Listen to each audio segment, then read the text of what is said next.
네, 안녕하세요. 약주모 회원 여러분, 네, 그리고 약주모 회원분들의 가족 친지 여러분. 저는 오늘 우선 귀한 시간, 주말에 시간 내주셔서 참석을 해주셔서 정말 감사의 인사를 먼저 드리도록 하겠습니다. 저는 오늘 간단하게 진행을 맡게 된 약주모 대외위원 대외협력위원회의 한종수 약사라고 합니다. 만나서 반갑습니다. 이번 약준모에서 준비한 행사는 일종의 인문학 특강입니다. 약국 경영도 중요하고 우리 약사 직능을 지키는 일도 무척 중요하지만 이런 식으로 이제 교양을 쌓으면서 휴식 시간을 갖는 것도 약사 라이프에서 정말 중요한 일인데요. 앞으로 약준모에서는 이제 회원분들의 이제 문화 복지를 위해서 다양한 행사가 기획이 되어 있으니 앞으로도 많은 참석을 부탁드리도록 하겠습니다. 더불어서 오늘 행사가 끝나고도 회원 간의 친목 도모를 위한 간단한 식사 자리도 진행하고자 하오니 시간 되시면은 참석해서 자리를 빛내주셨으면 좋겠습니다. 그리고 강연자분 소개에 앞서서 오늘 강의실 내에서는 생수를 제외한 취식이 불가한 점을 미리 안내해드리고요. 마스크 착용 또한 의무에서 권고사항으로 바뀌었다 보니까 만약에 마스크 착용이 좀 불편하신 분이 계시면은 벗으셔도 좋습니다.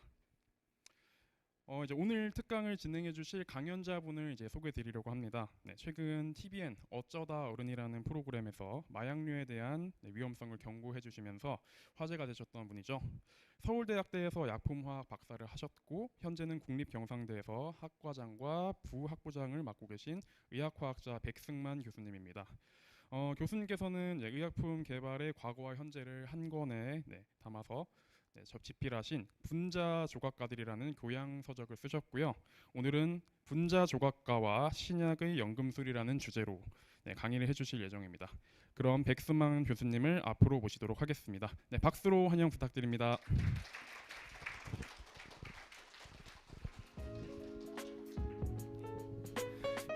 만나서 반갑습니다. 백승만 교수입니다. 정말 많은 분들이 오셔가지고 정말 감사하고요. 특히 일요일에 이 귀한 시간에 와주셔서 또 무한한 책임감을 부담감을 느끼면서 강연을 하도록 하겠습니다. 제가 강연을 그전에 준비를 하면서 저희 총무님께 연락을 드렸어요. 어떤 분들, 그러니까 약준모 회원분들이라고는 하지만 어떤 컨셉으로 어느 정도 내용을 맞추면 될까라고 하니까 총무님께서 일단 약에 대해서 굉장히 전문가들이 오지만 그 못지않게 또 학부형으로서 이제 자녀들을 데리고 오는 경우도 많다.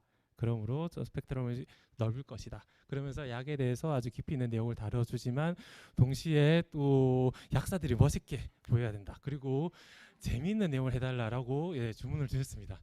이거를 어떻게 맞춰야 될까? 한참 고민을 하다가 책 쓸 때보다 더 고민을 많이 하게 됐어요. 자, 그러다가 제가 이제 그런 생각을 하게 됐어요. 의약품에 대해서 세상을 바꾼 의약품이 얼마나 세상을 크게 바꿀 수 있는지, 어떤 영향을 줄 수 있는지에 대해서 조금 이야기를 하면 괜찮지 않을까라는 생각을 했습니다. 첫 페이지는 제가 좋아하는 조각상입니다. 로댕에 생각하는 사람이죠. 고민하는 사람 같기도 하고 그렇습니다. 우리가 보통 조각이라고 하면은 이런 조각 작품을, 아름다운 조각 작품을 이야기를 하죠. 미켈란젤로의 피에타상이라든지 뭔가 대리석을 깎아서 쪼개서 아름다운 모양을 만드는 걸 생각을 합니다. 근데 저는 제가 대학원에 있으면서도 제가 약간 그런 생각을 했었어요. 제가 대학원에 있을 때 이제 소개팅을 나가면은 그런 얘기를 사람들이 이야기를 해요. 어떤 일 하세요? 라고 이야기를 하거든요. 물어보거든요. 그러면 저는 처음에 이제 그렇게 이야기를 했어요. 저는 루테늄 촉매를 이용해서 알킨 메타셀시스 반응을 통해서 최신 파킨슨병 치료제를 개발하는 연구를 하고 있습니다. 얘기를 하면은 상대방이 이제 화를 내는 거예요. 이제 제가 마음에 안 드세요? 라든지. 왜냐면 상대방이 이제 국문학과 졸업하신 분이라든지 완전 전공이 다른 쪽이거든요. 그래서 제가 어떤 일을 하는지에 대해서 조금 다른 방식으로 표현을 해야겠다라는 생각을 했었어 가지고요. 저는 제가 하는 일을 이제 그 뒤로는 분자를 조각한다라고 저는 이야기를 하고 있습니다. 우리가 보통 조각이라고 하면은 저기 오른쪽에 있는 조각을 생각하기 쉽지만 사실 의약품을 개발하는 것도 조각과 별반 다르지는 않아요. 주어진 화합물이 있을 때 그 화합물의 구조를 바꾸고 때로 이쪽을 키우고 때로는 정밀하게 갈고 닦아서 원하는 단백질의 결합을 시키고 그러면 그 단백질의 결합을 하면 단백질은 이제 기능을 하지 못하게 되겠죠. 그럴 경우에는 혈압이 내려가거나 혈당이 조절되거나 혹은 인지 장애가 개선되는 형태로 약이 되곤 합니다. 우리 이런 물질을 의약품이라고 부르죠. 그래서 저는 여기 있는 로댕에 생각하는 사람도 물론 아름답긴 하지만 저는 자, 왼쪽에 나와 있는 이 구조도 더할 나위 없이 아름다워요. 저런 게 뭐가 아름답겠느냐, 아름답냐, 저 변태하냐 생각할 수도 있지만 저는 정말로 이 물질이 가지고 있는 의미, 이 물질이 어떻게 만들어졌는지 그리고 이 물질이 어떻게 세상을 바꿨는지를 그래도 조금 알고 있으니까 약간 아름답다는 생각이 들고 그 이야기를 이제부터 여러분들께 들려드리려고 합니다. 근데 이 이야기는 마냥 아름다운 이야기만은 아니에요. 한편으로 좀 무서운 이야기이기도 합니다. 이것 때문에 많은 사람들이 죽고 힘들었던 그런 역사가 있고 그 지금도 이어지고 있기 때문입니다. 자, 이 물질은 티오펜탈 소듐이라고 부르는 물질입니다. 보통 펜토탈 소듐이라고 부르기도 하고요. 1935년에 만들어진 물질이에요. 이 물질이 갑자기 하늘에서 뚝 떨어졌냐 하면 그렇지는 않아요. 그 전에 한 20년 전에 페노바비탈이라고 하는 물질을 한 화학자가 만들었습니다. 순수하게 화합물질을 조각을 해가지고 유기화학 반응을 통해서 결합을 연결하고 그 다음 산화환원 등을 하면서 이런 형태의 물질을 만들었어요. 이 물질은 나오자마자 수면제의 왕이 됐어요. 왜냐하면은 그 전까지는 수면제라고 할 만한 게 별로 없었어요. 아편 그런 것들을 썼거든요. 아편은 그 주성분 몰핀이 있기 때문에 사람이 잠을 잘 수가 있습니다. 그 덕분에 잠을 못 자는 사람들이 아편을 먹고 잠을 잘 수는 있습니다만 중독성이 굉장히 강하단 말이에요. 아편 중독자들이 나오는 걸 생각하면 되겠죠. 그래서 중독성 없는 혹은 독성이 없는 수면제가 나오면 좋겠다라고 생각을 했는데 드디어 1900년대 초반에 그게 나온 거예요. 지금까지 인류 역사상 이렇게 순수하게 화학적으로 만든 물질이 약이 된 적은 없었거든요. 근데 드디어 화학자가 순수한 물질을 창조를 해냈습니다. 근데 페노바비탈은 수면제의 왕으로서 지난 100년 넘게 어떤 위세를 자랑하긴 했는데 단점이 있어요. 페노바비탈 그 자체도 사람들이 써보니까 중독성이 있더라는 거예요. 그러니까 처음부터 중독성이 있다고 생각하면은 조심한단 말이에요. 아편 조심한단 말이에요. 근데 이 물질은 중독성이 없을 거라고 생각했는데 막상 써보니까 그게 있어요. 그것 때문에 중독자들도 많이 나왔죠. 그뿐만 아니라 반감기가 길고 약효 지속 시간도 좀 길어요. 그러니까 12시간 넘게 졸린다든지 하루 종일 졸리는 경우도 많습니다. 우리가 수면제를 생각할 때 한 8시간 정도만 효과를 본다든지 아니면 초반에 한 2-3시간 정도만 잠에 들게만 해줘도 그 다음부터 쭉 그냥 자는 사람들이 많단 말이에요. 그런데 페노바비탈은 그렇지는 않아요. 그리고 호흡 마비를 일으킵니다. 중독이 되고 나중에 내성이 생기고 금단 증상이 나타나다 보면 용량이 늘어난단 말이에요. 그것 때문에 나중에는 호흡근이 마비돼서 자다가 죽는 사람도 많이 나왔어요. 우리가 수면제 먹고 죽는다, 알약 먹고 죽는다라고 하는 그런 이미지를 심어주기 위한 장본이 바로 페노바비탈이라고 보면 됩니다. 그래서 사람들은 페노바비탈 구조를 바꾸기 시작했습니다. 그 전에 있던 아편, 그러니까 주성분은 몰핀이죠. 그런 물질들은 워낙 구조가 복잡해요. 자연이 만들어낸 물질이고 그 물질의 구조를 바꾸는 거는 우리가 고작 200년 정도의 기술을 가진 화학자들이 바꾸기는 쉽지가 않단 말이에요. 그러나 이 물질은 어쨌든 사람이 만든 물질이에요. 사람이 만든 물질이다 보니까 시약을 다르게 하면서 혹은 다른 반응 조건을 넣어주면서 다른 구조의 물질들을 많이 만들어냈습니다. 그렇게 만들어낸 물질이 우리 한 2,500개 정도 되고 그중에 50개 정도가 실제 약으로 또 시판이 됩니다. 그래서 이런 물질들을 모두 묶어서 바비탈계 수면제라고 부르고 있습니다. 근데 어느 순간 이제 시간이 지나다 보니까 이제 바비탈계 수면제 중에서도 좀 다른 형태의 약물을 찾아내는 거예요. 의약품이 약간 분화했다라고 보면 되죠. 그렇게 해서 만들어낸 물질이 저기 있는 티오펜탈 소듐이라고 하는 물질입니다. 저 구조는 페노바비탈 합성법과 거의 유사합니다. 이미 합성법 2,500개나 만들었으니까 앞장 앞으로 가네요. 2,500개나 되는 물질을 만들어냈으니까 합성법은 거의 그대로 적용을 했을 것이고요. 분홍색으로 표시한 굵은 구조는 당시 1차 세계대전 당시에 좀 많이 만들어냈던 전쟁 부산물이에요. 저 부산물을 값싸게 이용을 해서 도입을 했습니다. 화학자들 연구비가 부족하니까 항상 값싼 물질들을 넣어준단 말이에요. 그러면서 티오펜탈 소디움 형태로 만들어졌습니다.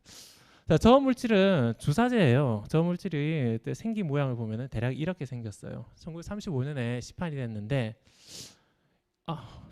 슬라이드 자꾸 그냥 넘어가네요. 이 물질은 우리가 지금 보는 프로포폴과 같은 거는 앰퓨 형태랑 좀 비슷하죠. 실제로 저기서 뽑아가지고 주사를 놓고 잠이 든단 말이에요. 그러면은 우리가 잠들기 위해서 수면제로 주사 맞는 사람이 몇 명이나 될까요? 수면제는 알약이어야죠, 그죠? 주사 맞으면 좀 졸리던 사람도 아파서 깨지 않을까요? 그래서 이 물질은, 이 약은 펜토달소디움은 수면제 용도라기보다는 정맥 마취제였어요. 사람을 수술대에 올려놓고 이 물질을 주사로 넣어주면은 한 5초 안에 잠이 드는 거예요. 우리는 지금 이런 용도로 프로포폴이나 미다졸람 같은 정맥 마취제를 쓰고 있습니다. 근데 그 물질이 나오기 전에는 펜토달소디움이 쓰였다는 거예요. 그 전에는 없던 계열의 물질이고 일종의 퍼스트 인 클래스, 새로운 시장을 개척한 약이다라고 보면 되겠죠. 그러면서 하나의 아이콘처럼 많이 쓰였습니다. 하나의 트렌드가 되었어요. 특히 병원에서. 그 전까지는 의료진 스태프들이 다 모여가지고 이 사람이 잠들 때까지 기다려야 됐단 말이에요. 그 굉장한 낭비 아닙니까? 이 사람이 언제 잠들지 어떻게 알아요? 근데 그렇지 않고 딱 정해진 시간에 맞춰서 재울 수가 있는 거예요. 그러다 보니까 병원에서 특히 전문직에서 많이 썼던 그런 물질이죠. 그런데 이 물질은 본래의 용도보다는 전혀 이상한 다른 용도로 더 유명세를 타게 됩니다. 어떤 용도냐 하면은 진실의 약이에요. 이 약을 투여하면은 사람이 진실을 털어놓게 된다라는 그런 용도로 쓴 거예요. 예를 들어서 1946년 시카고에서는 연쇄살인이 자꾸 슬라이드가 조절이 잘 안 되네요. 연쇄살인이 발생합니다. 3건의 연쇄살인인데 그중에 한 건은 6살 여자아이를 유괴해서 살해한 채 발견이 됐고요. 또 한 건은 자기가 죽인 피해 여성의 집에 피해 여성의 립스틱으로 이런 문구를 남겼어요. Before I kill more, I cannot control myself라고 돼 있죠. 그러니까 나 좀 잡아달라는 말이에요. 굉장히 엽기적인 사건이에요. 피해자를 앞에 죽여놓고 시체 앞에서 그 시체에 립스틱으로 이런 걸 쓴다는 것은 말이 안 되죠. 그래서 당시에도 굉장히 자극적인 기사들이 많이 났고 엽기적인 혹은 선정적인 사건이다라고 하면서 많은 언론이 주목을 하게 됩니다. 이 시카고에서 1946년에 드디어 이 용의자를 하나 체포를 합니다. 용의자는 이미 다른 범죄로 체포되어 있던 간단한 강도 행각을 벌여가지고 체포되어 있던 윌리엄 하이랜스라고 하는 17살짜리 청년이었어요. 이 청년이 이 용의자로 특정하게 된 계기는 이 사람의 필적이에요. 필적이 그 벽에 쓰여 있는 글씨와 유사하다라는 그 증거 때문에 이제 용의자로 잡혔습니다. 근데 필적 좀 약하지 않나요? 필적만 가지고 이 엽기적인 사건의 범인이다라고 단정 지을 수 있을까요? 지금 같으면은 DNA 검사를 할 수가 있습니다. 어디든 범죄 흔적은 남고 모두들 범인보다 똑똑하거든요.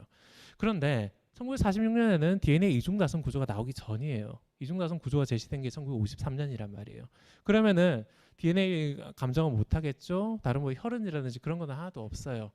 그래서 이 사람을 이제 경찰은 체포는 했는데 이 사람을 진범으로 확정시키는 조금 약한 상황이었어요.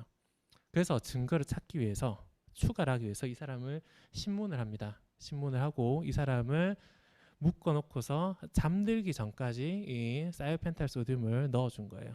잠들면 말을 못하니까 잠들기 직전까지 소량 딱 넣어주고서 비몽사몽간에 인사불성의 상태로 심신미약의 상태에서 하는 말을 받아 적은 거예요. 내가 맞아요라든지 그런 말을 받아 적고서 법원에다 제출합니다. 그리고 법원에서는 그것을 증거로 채택을 하는 거예요.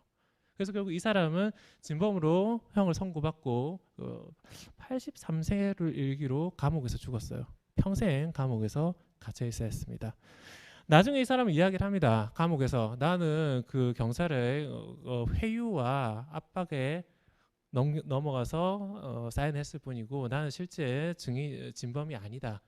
검찰에서는 네가 계속 이렇게 부인하면 나중에 사형받을 수도 있어라고 이렇게 회유를 했다는 거예요. 그래서 나는 진범이 아니다. 그리고 그 증거도 부족하다라고 이야기를 하는 거예요. 관련 단체에서도 주요 증거가 이제 약에 취한 채로 했던 진술이었거든요. 이거는 말이 안 된다라고 이야기를 하면서 많이 이제 문제를 삼죠. 하지만 결국 이 사람은 풀려나지 않고 죽습니다. 우리가 지금 드라마 같은 데 보면은 검찰이든 경찰이든 신문 조서 쓰고 할 때 일단 이름부터 물어보잖아요. 누구누구 씨 맞습니까? 그게 왜 그러냐면은 이 사람이 정상적인 판단을 할 수 있느냐를 확인하는 거거든요. 심신미약 상태가 아니라 정상적인 주소라든지 그런 거 다 물어보고서 확인하는 게 진짜냐 아니냐 그런 거 얘기하는 게 아니라 이 사람이 제대로 답을 할 수 있을 정도의 판별력이 있느냐 그걸 보는 거거든요. 근데 그걸 없게 만들어 놓은 상태예요. 그걸 없게 만들어 놓은 상태에서 그냥 마지막에 그냥 횡설수설하는 말을 증언이라고 받아 적었으니까 조금 문제가 있죠. 이 사람이 진범인지 아닌지 아무도 몰라요. 아무도 모르지만 그래도 이런 형태의 기법이 약물이 과학적인 근거가 있다고 보기 힘듭니다. 그런데 세상은 과학만이 답이 아니란 말이에요. 이 재판이 있을 때는 1946년이라고 했죠. 그때는 한창 2차 대전이 끝난 직후였고 미국과 소련은 서로 냉전 체제를 가동하고 있었습니다. 그래서 스파이를 잡아가지고 스파이의 입을 불게 하고 그 정보를 역이용해서 상대방 한 방 먹이는 게 최고의 그 한수라고 정치적인 공격이라고 여기던 시절이었단 말이에요. 그래서 그 스파이들의 입을 열기 위해서 이런 진실의 약을 별 근거도 없이 그냥 썼어요. 그러면서 하나의 아이콘이 됐었고 나중에 이렇게 정치권을 떠나가지고 나중에는 대중문화에까지도 이게 접목이 됩니다. 예를 들어 이거는 슈퍼맨의 에피소드예요. 1960년대 나온 에피소드인데 거기 보면은 이 사람이 슈퍼맨의 여자친구 루이스였던가요? 그죠? 그래서 여기 소디움 펜토탈이라고 나오죠, 그죠? Patient Tell the Truth라고 나오죠. 이렇게 대중문화에 소재가 될 정도로 많이 쓰였던 그런 약물입니다. 시간이 지나면서 이 약물은 이제 이런 용도로 쓰는 거는 이제 금지가 돼요. 사실 영국에서는 이미 그 전부터 제정신인 상태에서 하는 말만 받아 적었거든요. 미국에서도 1940년대 이후에 여러 가지 이유로 좀 쓰이긴 했었지만 그래도 나중에는 이런 것들이 다 교정이 되죠. 지금은 이제 이런 게 어디 남아 있냐면은 대중문화에만 남아 있어요. 제가 알기로는 그래요. 적어도 이런 약물을 이런 용도로 쓰지는 않고요. 최근에 봤던 드라마인데 제가 조금 잘라왔거든요. 이게 빅마우스라고 하는 드라마인데 여기에 이런 내용이 조금 나옵니다. 한번 재생을 한번 해볼까요? 소리가 안 나오나요? 소리가 안 나오네요. 소리가 안 나오니까 말로만 하겠습니다. 제가 빅마우스에서는 주연 배우 이종석 씨가 잡혀 있고 이 사람이 돈을 어디 숨겼는지 그리고 네가 진짜 빅마우스인지 아닌지를 판단하기 위해서 이 캐비넷 안에 소듐 펜토탈을 넣어가지고 주사를 하겠다라고 협박을 하는 장면이 나와요. 근데 또 진짜 신기한 게 뭐냐면은 그러면서 보니까 2015년에 W라는 드라마에서도 이게 또 나와요. 이때도 주연 배우를 죽이려는 용도로 이 악당이 소듐 펜토탈을 사용하는 게 이때는 대사에도 명확하게 나옵니다. 이때 나온 주연 배우도 또 이종석 씨예요. 이종석 씨가 연예대상 딱 2번 받았는데 그 빅마우스랑 W예요. 약물로 위협받으면은 대상을 받는 것 같습니다. 3번째 대상은 언제 받을지 모르겠습니다만은 어쨌든 그렇습니다.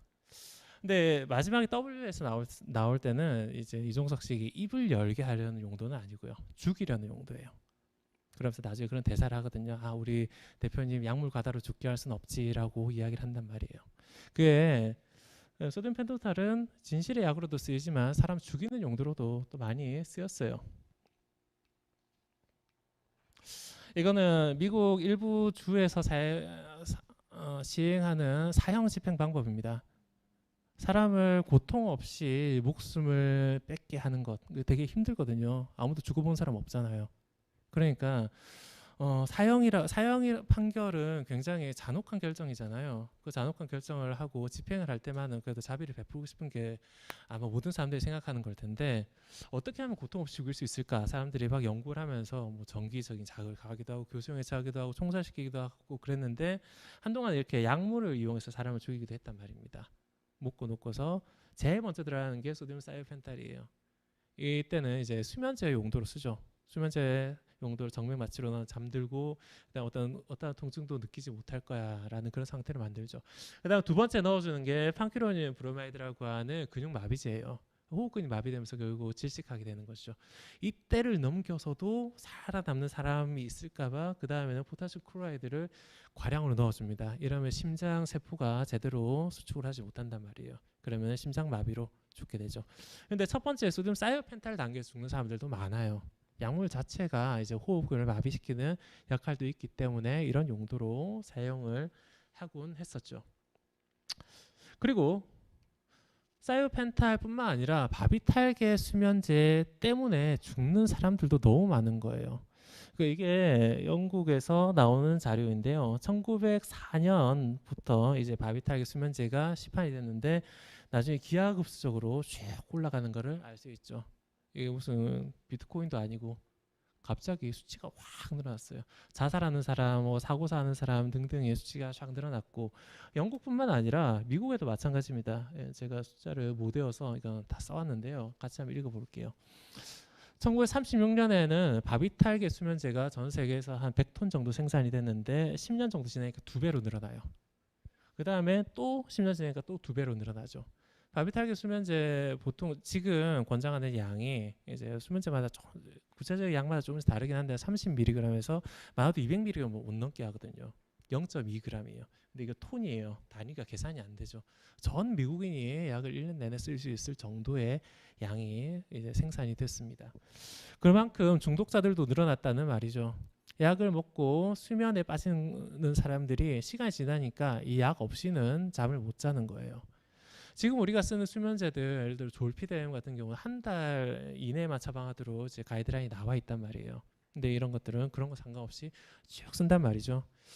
미국 같은 경우에는 뉴욕에서 36시간마다 한 명씩 사망했다라고 했죠. 1946년이에요. 62년에는 25만 명의 중독자가 있다고 이제 보고가 되는데 이 보고를 누가 하느냐 하면은 그 당시 대통령이던 케네디 대통령이 의회에서 발표를 합니다. 그러니까 뭔가 좀 대책을 세워야 된다라는 그런 이야기죠. 근데 케네디 대통령보다 더 유명한 사람이 여기에 뭔가 하나 사건을 터뜨리게 됩니다. 누구냐면 바로 마릴린 먼로라고 하는 당대의 아이콘이에요. 당대 섹스 심벌이자 굉장히 유명한 여배우였죠. 이 사람이 죽을 때 36세인가 그 정도 됐었어요. 그러니까 당시 모든 사람들이 선망하던 그리고 당시 굉장히 미인에다가 결혼도 했었고 그냥 슈퍼스타 야구의 슈퍼스타가 결혼도 했었고 세상 남부러울 거 없을 걸로 봤던 사람이 어느 날 밤 바비탈계 수면제 47알을 먹고 자살한 거예요. 나중에 이제 검찰이나 경찰에서 조사를 하다 보니까 일단 사인은 명백하게 에이크트 바비츄레이트 포이즈닝이라고 딱 적어놨습니다. 바비탈계 수면제가 너무 많아가지고 죽었다. 근데 이제 이 사람이 죽으려고 약을 먹었는지 혹은 잠자기 위해서 먹다가 그러다가 죽었는지 즉 사고사인지 자살인지까지는 명쾌하게 결론을 내리지 못했어요. 그래서 probable suicide라고 아마도 자살인 것 같다라고 이야기를 했습니다. 어쨌든 특히 뭐 다른 사람이 억지로 입으려고 먹인 건 아니고요. 자기가 그냥 약을 털어먹고 죽은 것만큼은 사실이에요. 그러다 보니까 당대 최고의 스타가 약을 먹고 자살하다 보니까 이게 계속 언론에 나오죠. 지금도 만약에 슈퍼스타가 어떤 이런 극단적인 선택을 한다면 예를 들어 BTS나 블랙핑크의 누군가가 이런 극단적인 선택을 했다고 생각을 해보세요. 그러면 전 세계적으로 엄청난 영향력을 미치겠죠. 당대 최고의 스타가 했던 선택을 보면서 사람들은 많은 생각을 하게 됩니다. 이건 좀 아닌 것 같아. 이 약물 좀 조심해야겠다라는 생각을 하게 되죠. 자, 그러면은 약을 조심하는 건 좋다고 쳐요. 그럼 뭔가 대안이 있어야 될 거 아닙니까? 그럼 다시 아편으로 돌아갈까요? 그럴 리는 없죠. 아편 이미 1960년대에 아편을 이 몰핀, 헤로인으로 진화해가지고 훨씬 더 큰 문제를 일으키는 거를 사람들이 이미 목격하고 있었단 말이에요. 그래서 다른 약이 필요로 했던 시점인데 그때 다행히도 몇몇 약들이 개발이 됩니다. 예, 1960년대 이야기인데요. 제일 왼쪽에 있는 소라진이라고 하는 약물은 이제 수면제는 아니에요. 수면제는 아니고 조현병 치료제로 개발이 됩니다. 당시에는 이제 정신병 치료제로 좀 두루뭉실하게 썼었죠. 2차 대전을 계기로 만들어진 물질이고 이 물질이 나오면서 아, 물질이 정신을 조절할 수 있구나라는 걸 알게 됐어요. 그 전까지는 정신은 굉장히 고결한 것이고 물질이 가능한 것이고 형이상학, 형이하학으로 나누고 정신을 조절하기 위해서는 어떤 프로이트가 뭐 이야기했듯이 정신을 분석하고 꿈을 이야기를 하고 뭐 그러면서 상담을 통해서 우리가 조절해야 된다고 생각했단 말이에요. 근데 그런 게 아니라 간단한 화합물 하나로도 조현병이 개선되는 것을 목격을 한 거예요. 이런 것들을 정신약물학적 혁명이라고 부르죠. 정신병만 이렇게 치료가 됐을까요? 그렇진 않아요. 여기 나와 있는 두 번째 설페실이라고 하는 약은 인도 사목이라고 하는 나무에서 추출한 물질입니다. 구조가 굉장히 복잡한 물질인데 이 물질은 우울증을 좀 개선해요. 정신병도 좀 개선하는데 우울증도 개선하는 효과가 있습니다. 왼쪽에 있던 환자가 설페실을 복용하고 나서 이제 오른쪽에 이제 정상적으로 병원에서 진료받는 것을 사진으로 걸어뒀죠. 자, 인도 사목 저 서페실이라고 하는 약은 마하트마 간디 있죠. 인도에서 비폭력 저항 운동하던 그 간디가 우울증을 다스리는 용도로 썼던 약물이기도 해요. 그래서 약의 향을 맡는다든지 하면서 그러니까 간디도 엄청 똑똑한 사람이잖아요. 노벨상 받은 사람이고 영국에서 유학까지 했던 사람인데 그 사람이라고 화가 안 났겠습니까? 정상인이라면 누구나 화가 날 법한 상황에서 비폭력 저항 운동을 하는 게 쉽진 않았을 거잖아요. 그때 저런 물질을 가지고 도움을 받았다는 것이죠. 인류가 살아가는 지성 마하트마 간디가 복용했을 정도, 복용까지는 아니죠. 어쨌든 사용했을 정도의 물질이니까 이런 약이 의약품으로 개발되는 것도 이상할 건 없죠. 물론 저 물질은 이제는 고혈압 관련 부작용이 있어가지고 사용되지는 않습니다. 왼쪽에 있는 소라진도 이제 더 좋은 정신병 치료제들이 많이 나와서 이제는 쓰이지는 않습니다. 많은 그래도 저 두 물질이 나오면서 1960년대에 정신을 한번 조절해보자라는 게 가능해졌단 말이에요. 사람들이 바비탈기 수면제 말고 뭔가 좀 다른 신경 안정제를 찾아보자라고 생각을 하게 됐습니다. 그래서 나온 게 클로로다이아제폭사이드라고 하는 굉장히 복잡한 이름이죠. 리브리움이라고 하는 이름으로 팔린 약입니다. 이 물질은 굉장히 우연히 개발된 약이에요. 우리가 보통 우연히 개발된 약 하면 페니실린을 제일 먼저 떠올리잖아요. 하늘에서 푸른 곰팡이가 날아와서 다른 균들을 죽이고 있는 거를 우연히 발견했죠. 실수로 뚜껑이 열려져 있던 찰리에 들어와서 그것도 아래층에서 날아와가지고 올라온 게 페니실린이죠. 제가 봐도 우연히 개발된 약 하면 제일 대표적인 게 페니실린이 맞는 것 같아요. 근데 두 번째는 그럼 뭘까 할 때 리브리움을 꼽는 사람들이 많아요. 리브리움은 로슈라고 하는 제약회사에서 개발했습니다. 이 제약회사에 있던 폴란드 태생의 화학자가 수면제를 만들려고 하다가 자기가 계획했던 것들은 50개, 60개 정도 화물을 만들어가지고 딱 예측했던 대로 설계했던 대로 딱 만들어가지고 쥐한테 투여하니까 쥐가 한 마리도 안 자는 거예요. 완전 수면제로서 완전히 실패했죠. 그러다가 하루는 이제 한 2년 정도 지나서 그 프로젝트를 완전히 포기하게 됐어요. 그 포기하는 전날 기왕 만들어 놓은 불순물이에요. 저 물질은 자기 예측했던 것과는 전혀 다른 물질이 나온 거예요. 그래가지고 테스트를 안 했었거든요. 그 테스트 안 해갖고서 한 1년 넘게 연구실 선반에 처박아 놨던 물질입니다. 저 물질을 그래 기왕 뭐 지도 키워놨겠다. 그리고 연구 프로젝트 접는데 한번 해볼까라고 하면서 마지막에 투여한 물질이에요. 그리고 그날 쥐들은 모두 잠이 들었고 사람들은 전부 다 발칵 뒤집어졌어요. 이거 뭐야? 라고 하면서 모든 프로세스를 중단하고 다 모여가지고 이 물질에 대해서 회의를 하기 시작했죠. 저 물질이 이제 약이 됐습니다. 약이 됐고 신경 안정제로서 개발이 됐고 저 물질 그대로 시판이 되거든요. 시판이 되고 나서 보니까 어쨌든 우연히 찾은 물질이잖아요. 우연히 찾은 물질이 최고의 수면제 혹은 신경 안정제라고 보기 힘들겠죠. 그렇기 때문에 저 물질을 기반으로 다른 형태의 약물들이 많이 만들어집니다. 그걸 벤조다이아제핀계 신경 안정제라고 부르고 있고요. 일부는 수면제로도 쓰이고 있죠.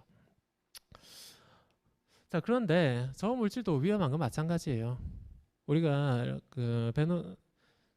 처음에 나왔던 페노바비탈 혹은 사이펜탈을 넘어서서 그 다음에 나온 리브리움이라든지 벤조다이아제핀계는 좀 안정하다고 생각하는 경향이 있습니다만 실제 그렇지는 않고요. 2008년에 다크나이트가 개봉을 했죠. 슈퍼히어로계 영화의 신기원이라고 하고 왜 얘가 이 영화가 아카데미상을 못 받았느냐 뭐 많은 논란이 됐을 정도로 좀 저도 굉장히 재밌게 본 영화고 손꼽히는 수작이죠. 제 인생 영화 중에 하나인데 그중에서 악역을 연기했던 조커 역의 히스 레저가 영화 개봉하기 직전에 자살한 채로 발견돼요. 사망한 채로 발견이 됐죠. 그러면서 당시에는 이제 그런 소문이 돌았어요. 이 히스 레저라고 하는 배우가 배역에 빠져가지고 이 조커라고 하는 희대의 악역 사이코 살인마 배역에 빠져서 자살했다라고 이야기했는데 나중에 조사를 해보니까 꼭 그렇지만도 않은 거예요. 실제로 뭐 조커는 그 뒤로 많은 사람들이 연기했지만 다 잘 살고 있거든요. 잭 니콜슨도 그렇고 호아킨 피닉스도 그렇고 잘 살고 있습니다. 자레드 레토도 그렇고요. 그다음에 이 사람은 이미 프로로서 그 다음에 다른 영화 촬영하고 있었단 말이에요. 바르나서스 박사의 상상극장인가 하는 다른 영화를 촬영하고 있었습니다. 적어도 그 배역에 빠져서 자살할 만한 그런 상황은 아니에요. 나중에 좀 더 조사를 해보니까 이 사람이 그 문제의 사건이 죽기 전날 6개의 수면제를 복용했다는 걸 알게 돼요. 2개는 이제 마약성 수면제였어요. 옥시코돈과 같은 지금 한참 문제가 되고 있는 마약류였고요. 그다음 그 물질도 잠 잘 오거든요. 그 다음에 한 3개 정도는 벤조다이아제핀계 수면제를 복용하고서 잠들었다는 걸 알게 됐습니다. 그게 약물 하나하나만 사용을 했을 때는 합법적으로 사용하면 별 문제는 없을 수도 있어요. 실제 그렇게 합법적으로 처방이 된 약들이었어요. 그러나 이 사람은 당시 뭐 아내와 이제 이혼 소송 중이었고 그다음 딸의 양육권을 가지고 굉장히 심각하게 다투던 상황이었거든요. 그래서 지금 추정하기로는 이 사람은 그래서 스트레스를 많이 받아서 당시 자기가 가지고 있던 모든 수면제를 털어서 잠이라도 자려고 복용했다라고 생각을 하고 있는 것이죠. 즉 죽으려고 약을 먹었다기보다는 자려고 먹었는데 너무 많이 먹어서 사망했다, 사고사라고 볼 수가 있는 것이죠. 이런 경우에는 자살이냐 아니냐에 따라서 보험금이 지급되는 게 달라지거든요. 그래서 3살짜리 딸한테도 한 100억 원 정도의 보험료가 한 1년 정도 지나서 바로 입금이 됩니다. 묻지도 따지지도 않고 바로 입금이 되죠. 보험사에서 인정할 정도로 이제 사고사였다라고 결론이 나 있습니다. 자, 그러면 벤조다이아제핀계 수면제도 위험한 건 마찬가지네요. 물론 이때는 이 수면제 말고도 이제 다른 마약성 진통제도 많이 복용을 했습니다만은 어쨌든 그 약물로 죽는 경우도 많아졌죠. 당시에 나왔던 기사 제가 좀 가져왔고요. 히스 레저가 다이드라고 되어 있죠, 그죠? 옥시코도 하이드로코돈 마약성 진통제가 있고요. 다이아제팜, 테마제팜, 알프라졸람 저 3개가 벤조다이아제핀계 수면제 지금도 많이 쓰는 물질이에요. 개별적으로 복용해서는 상관없지만 동시에 복용했으니까 아마 이 사람은 살아나지 못했겠죠. 그죠? 그렇게 기사가 나 있습니다. 그러다 보니까 지금은 이제 또 다른 형태의 수면제 혹은 정맥 마취제들이 개발이 되어 있습니다. 우리가 지금 많이 쓰고 있는 프로포폴이나 가운데 있는 미다졸람 같은 경우는 보통 정맥 마취제로 쓰고 있죠. 여러분들이 어떤 시술을 받아야 될 때, 예를 들어 내시경을 받는다. 잠깐 잠재워야 될 때는 보통 앞에 나와 있는 2가지를 쓰죠. 가이드라인을 물어보니까 의사들이 그렇게 이야기를 하더라고요. 일단 미다졸람을 쓰는 게 먼저다라고 이야기를 해요. 가이드라인에 따르면 미다졸람이고 프로포폴은 쓸 수 있는데 좀 권장은 하지 않는다라고 하더라고요. 왜냐하면 프로포폴 때문에 이제 호흡마비도 오기도 하고 그다음 심장 관련 부작용도 나오거든요. 그것 때문에 죽는 사람들도 많거든요. 또 하나는 프로포폴은 좀 기분이 좋아요. 쓰고 나면은 잘 잤다. 개운하다라는 생각을 든단 말이에요. 특히 그래서 스트레스 받는 연예인들 같은 경우 프로포폴을 한번 접하고 나면 신세계를 경험했다라고 하면서 저것을 수면제 용도로 쓰는 경우도 많죠. 절대 그렇게 써서는 안 되거든요. 가이드라인에 따르면 한 달에 한 번 이상 못 쓰게 돼 있거든요. 근데 저 그냥 비보험으로 조금 쓰는 거예요. 그러다 보면 많은 사건 사고가 일어나죠.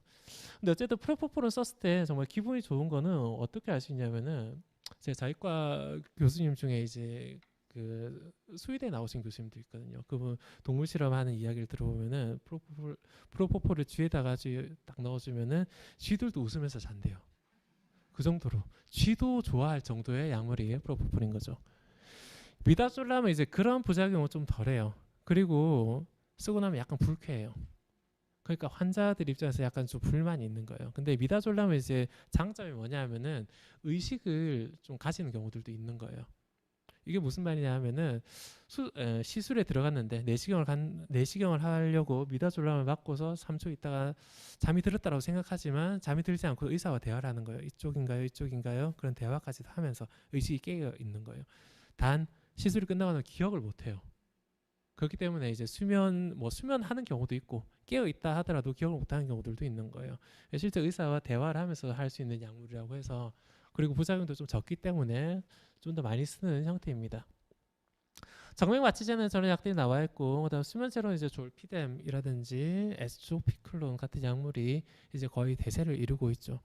졸피뎀 같은 경우는 고전적인 문법으로 봐서는 안전한 약이에요. 일단 페노바비탈이라든지 혹은 사이오펜탈이라든지 벤조다이아제핀계 같은 약물만큼의 중독성도 좀 덜하고, 그다음 그 약물로 인해서 호흡마비로 인해서 죽는 경우도 없습니다. 거의 없어요. 졸피뎀은. 단 졸피뎀은 그 복용을 했을 때 이제 잠들지 않고 몽유병처럼 잠이 취해서 뭔가 다른 행동을 하는 게 나타나요. 이거를 이제 고전적인 문법 기준에서는 이거를 얼마나 위험한지 이제 판단할 수가 없어요. 그래서 일단 기존의 문법에 따르면 졸피뎀은 안전한 약이 맞지만, 하지만 복약 지도만큼은 정말 철저하게 해야 되는 약이거든요. 혹시나 주변에 사람이 있을 때 이 사람이 약을 먹고서 안 자는지 자는지 그걸 체크해야 되고, 자더라도 벌떡이라서 뭐 다른 걸 하면은 다른 약으로 또 그대로 바꿔줘야 됩니다. 그래서 졸피뎀은 또 그만큼 많은 관심이 필요한 그런 약물이기도 하죠. 자, 이렇게 페노바비탈부터 시작해서 사이오펜탈로 오는 수면제의 과정, 그리고 그 뒤로 이어지는 과정에서 굉장히 많은 변화들이 일어났고, 미국 대통령이 언급할 정도로, 당시에 가장 잘 나가는 사람이 언급하고 최고의 슈퍼스타가 선택을 할 정도로 많은 변화를 일으킨 약이죠. 사회에 커다란 묵직한 한방을 일으킨 약인데, 제가 드리고 싶은 얘기는 이제 좀 다른 방향이에요. 페노바비탈에서 티오펜탈 소듐이 나왔다라고 했잖아요.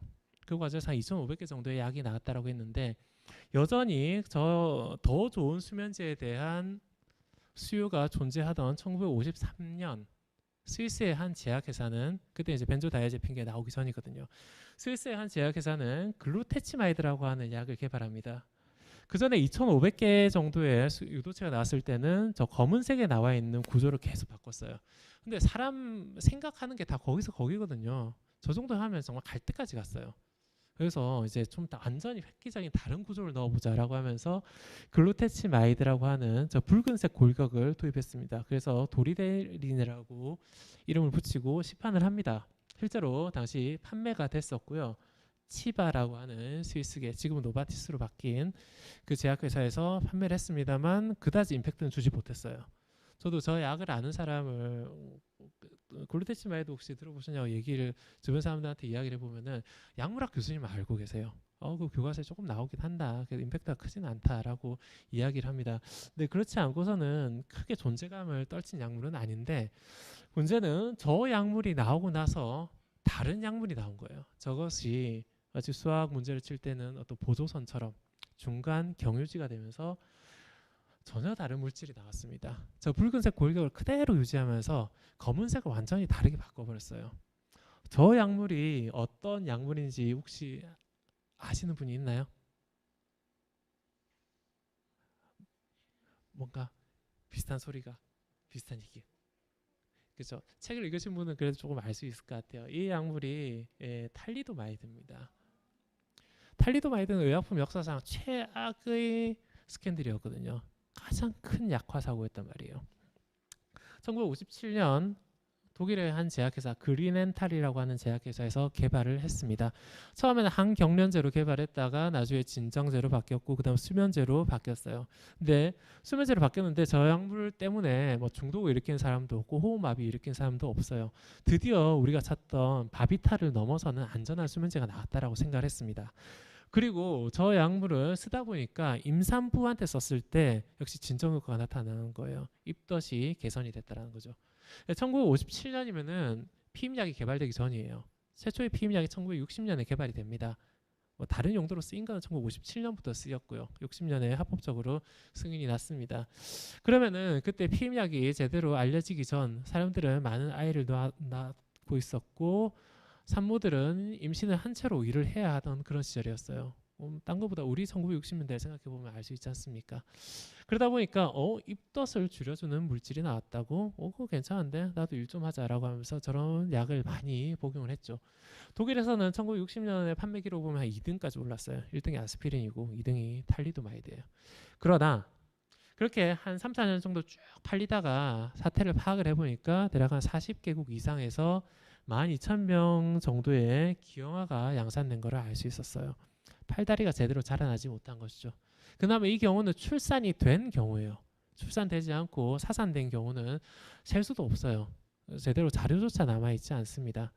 나중에 자료들을 보면은 임신하고 나서 한 6주 정도 지났을 때 탈리도마이드 딱 한 알만 복용해도 10중 8구 95% 이상 저런 기형아를 출산하더라는 것을 밝혀내게 됐어요. 굉장히 무서운 약이죠. 저 무서운 약이 나오게 된 배경에 아까 이야기했던 그 수면제가 있다는 것이죠. 페노바비탈부터 좀 더 안전하고 좋은 수면제를 만들려고 하다 보니까 이런 비극이 나왔습니다. 우리가 저도 이제 약을 많이 연구를 하고 저는 기본적으로 화학자거든요. 분자 조각을 한단 말이에요. 그래서 더 좋은 약을 만들고 설계하고 개발하려고 합니다만 사실 우리가 알고 있는 화학 지식이 연금술의 시대를 넘어서 한 200년 정도밖에 채 되지 않아요. 주기율표가 1869년에 나왔거든요. 그 짧은 지식으로 우리 인류가 수십만 년간 진화해 왔잖아요. 그 수십만 년간 지나온 그 생명의 신비를 조절하기에는 우리가 갖고 있는 지식이 너무 짧은 거예요. 근데 그거에 대해서 사람들이 잘 모르던 시절, 지금은 그나마 우리가 잘 모른다고 알기라도 하지. 그때는 그런 생각 없었단 말입니다. 그러면서 저런 약이 나왔고, 심지어 저 약이 시판되는 과정을 보면, 허가되는 과정을 보면은 별 문제 없이 허가가 됐어요. 임상시험도 했었고, 그 서류상으로는 전혀 미비한 게 없었어요. 그러다 보니까 이 탈리도마이드가 1962년에 시판이 철회되고 나서 금지되고 나서 이제 관련 회사를 이제 조사를 한단 말입니다. 이 과정에서 불법한 게 있었는가 없었는가 조사를 하다 보니까 막상 위법한 건 없어요. 하라는 거 다 했던 거예요. 가이드라인에 따라서. 그래서 그 제약회사에서는 사과를 안 해요.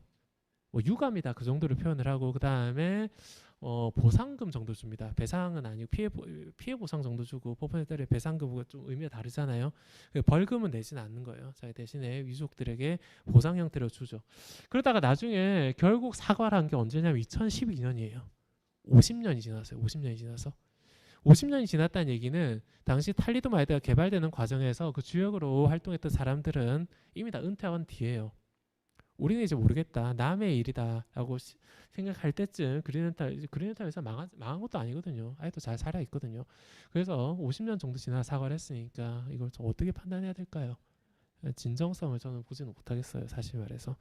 근데 어쨌든 제도적으로는 별 문제가 없었고 그러다 보니까 제도는 많이 그 뒤에 개선이 되죠.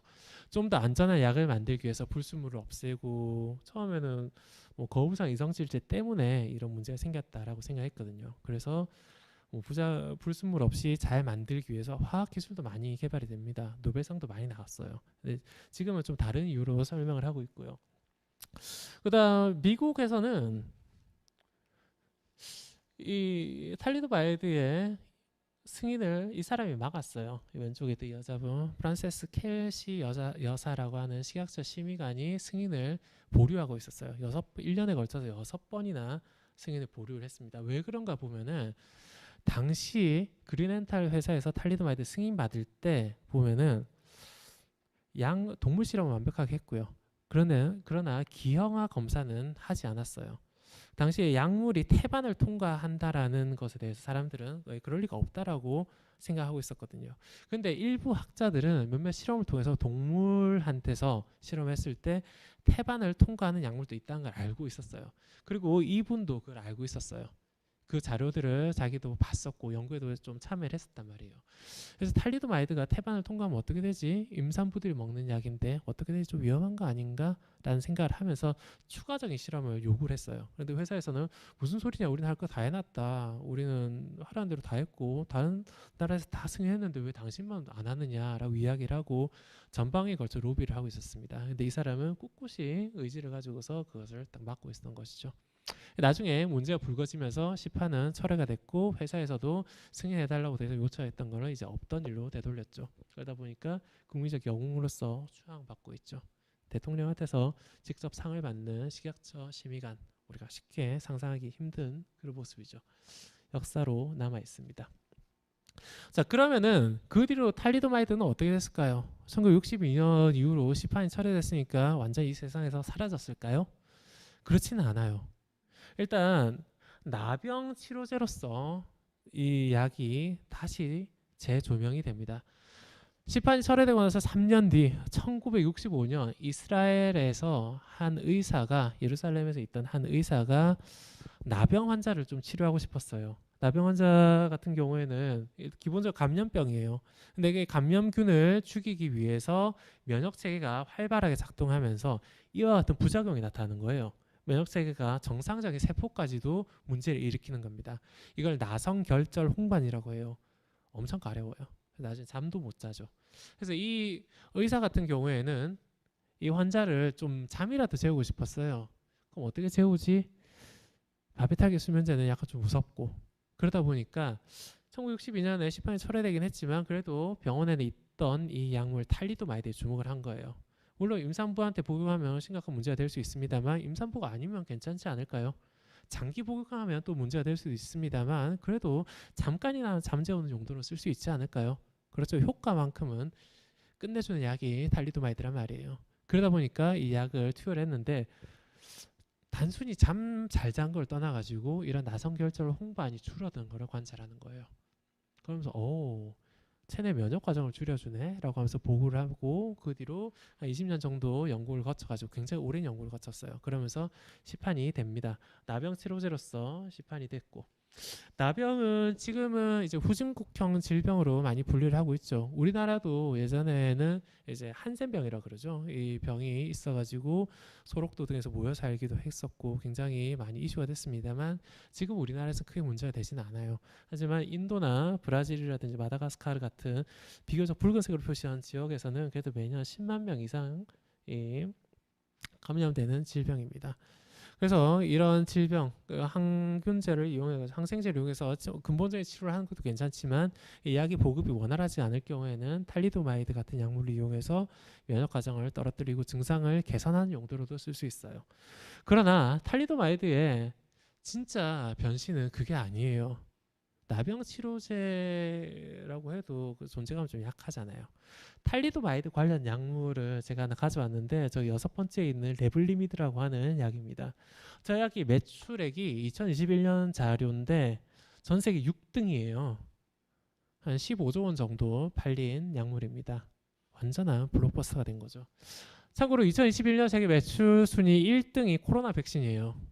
화이자 백신이고 우리가 쉽게 짐작할 수 있죠. 그죠? 얼마나 많이 팔렸을까? 집계를 해보니까 한 44조 원 정도 팔렸어요. 전 세계 매출 1등. 보통 매출 순위가 안 변하거든요. 1등부터 순위가 쫙 그대로인데 2020년에 없다가 갑자기 1등으로 치고 올라온 거예요. 2등이 이제 휴미라라고 하는 관절염 치료제고 생물의약품의 대표 주자라고 보시면 됩니다. 3등이 모더나 백신이죠. 화이자와 모더나 그 둘이서 모더나도 한 20조 원 정도 팔렸습니다. 엄청나게 세상을 바꾼 의약품이라고 보면 되죠. 4등이 키트루다라고 하는 면역항암제예요. 면역관문 억제제로서 노벨상까지 받은 그런 연구 주제죠. 2018년에 상 받고 엄청나게 또 팔리고 있습니다. 5등은 이제 혈액 그 응집을 좀 막아주는 그런 약물이에요. 이건 미국에서 좀 많이 쓰이는 약물입니다. 그 다음이 레날리도마이드라고 하는 레블리미드라고 하는 상품명으로 팔리고 있는 물질이에요. 탈리도마이드보다 효과가 5만 배 정도 개선이 됐습니다. 아니 그러면 기형아 양산하는 거 아니야? 일단 임산부는 당연히 복용 금지고요. 그 다음 관련 질환을 가진 사람들한테 쓰는 거예요. 다발성 골수종, 요즘 표준어를 찾아보니까 다발골수종이라고 또 하더라고요. 이 질환 같은 경우는 골수에 암이 생겨서 골수세포가 제대로 항체를 만들지 못하고 그 상태에서 다시 골수가 재기능을 하지 못하다 보니까 뼈가 녹아요. 그래서 칼슘이 많이 쏟아져 나오고 피가 진해지죠. 피가 물보다 진하긴 한데 너무 진하면 그것도 곤란하지 않습니까? 그리고 뼈도 재기능을 못해요. 약이 없었어요. 약이 없던 질환인데 이게 3대 혈액암 중에 하나거든요. 답이 없는 혈액암인데 이때 이 레날리도마이드가 개발이 됩니다. 사람들이 2008년에 이제 승인이 됐는데 사람들이 이걸 쓰다 보니까 궁금한 거예요. 효과는 알겠어요. 효과가 좋다는 것도 알겠고 면역 세포도 좀 줄여주고 아까 나병 치료제 이야기를 했었죠. 면역 세포도 줄여주고 암 세포도 줄여주고 그 다음에 기형아도 만들어내는 이 악마의 재능이라고 할 수 있는 이 물질은 도대체 어떻게 작용하는 것일까라고 연구를 했었는데 2010년에 그게 밝혀져요. 2010년에 아니 약이 시판이 철회된 게 1962년인데 그 지난 50년간 뭐 했다는 말이야라고 생각할 수 있지만 그 기전 밝히는 게 쉬운 건 아니거든요. 인과관계는 밝혀졌죠. 62년에. 그렇기 때문에 철회가 됐죠.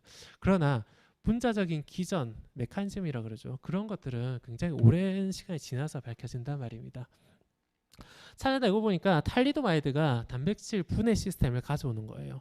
단백질 분해 시스템은 우리가 정상적으로 가지고 있는 시스템이고 일정한 사이클에 맞춰서 필요 없는 단백질을 잘 잘라내는 체내의 고유한 작용 기전이에요. 아주 좋은 거예요. 우리도 쓰레기 처리가 제대로 안 되면 완전 도시가 마비되지 않습니까? 그래서 세포 내에서 가지고 있는 시스템이고 2004년에 저 기전을 연구한 사람이 노벨상까지도 받았어요. 그 정도로 잘 알려진 시스템인데 탈리도마이드가 단백질 분해 시스템을 끌고 온다는 걸 알게 됐어요.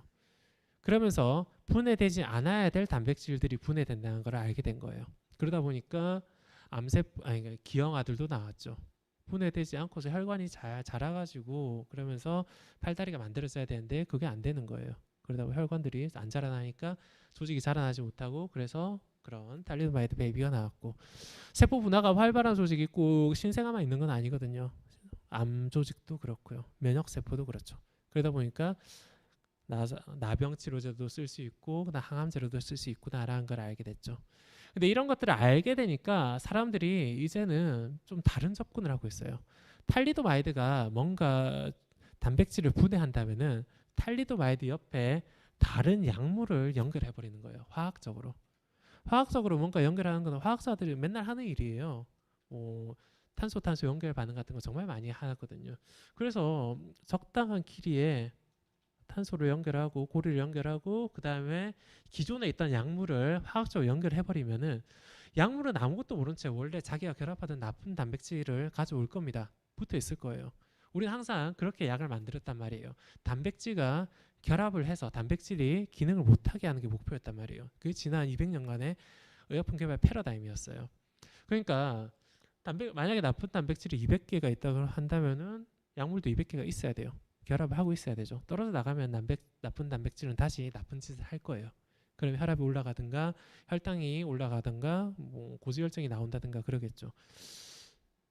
그런데 그 약물 옆에 탈리도마이드 화학적으로 연결해버리니까 탈리도마이드가 저 뭐야? 야 약물 너 결합해 있는 나쁜 단백질이 있네. 저 내가 잘라줄게. 나 자르는 건 잘해 라고 하면서 잘라버린다는 거예요. 그러니까 나쁜 단백질은 이제 분해가 돼버립니다. 이런 것들이 의약품 개발하는 데는 굉장히 좋은 전략이 되죠. 왜냐하면 기존에는 나쁜 단백질 200개 있으면 아까 약물 200개 필요하다 그랬잖아요. 근데 이제는 자르는 거잖아요. 하나만 있어도 되는 거예요. 종이 200장 자르는데 가위는 하나면 충분하잖아요. 가위가 200개나 있을 필요는 없잖아요. 이러니까 약을 만드는 것도 좋고 약의 용량 자체도 좀 줄어들고 개발하는 과정에서 기존에 결합만 했던 물질들도 많거든요. 결합만 하고 제대로 저해를 못하는 그런 단백질도 있었는데 그런 것들의 생명력을 불어넣어줄 수가 있습니다. 그래서 이런 형태로 전략을 짜가지고 의약품을 개발하고 이런 것들이 국내에도 많이 연구가 되고 있고 외국에서 이제 나스닥 같은 데 상장이 돼 있어요. 상장이 돼가지고 임상시험을 통과를 하면은 주가 확 뛰기도 하고 결과가 예상치 못한 부작용이 나오면 확 떨어지기도 하고 굉장히 이쪽으로도 연구가 많이 이루어지고 있습니다. 의약품 개발이 진짜 힘들잖아요.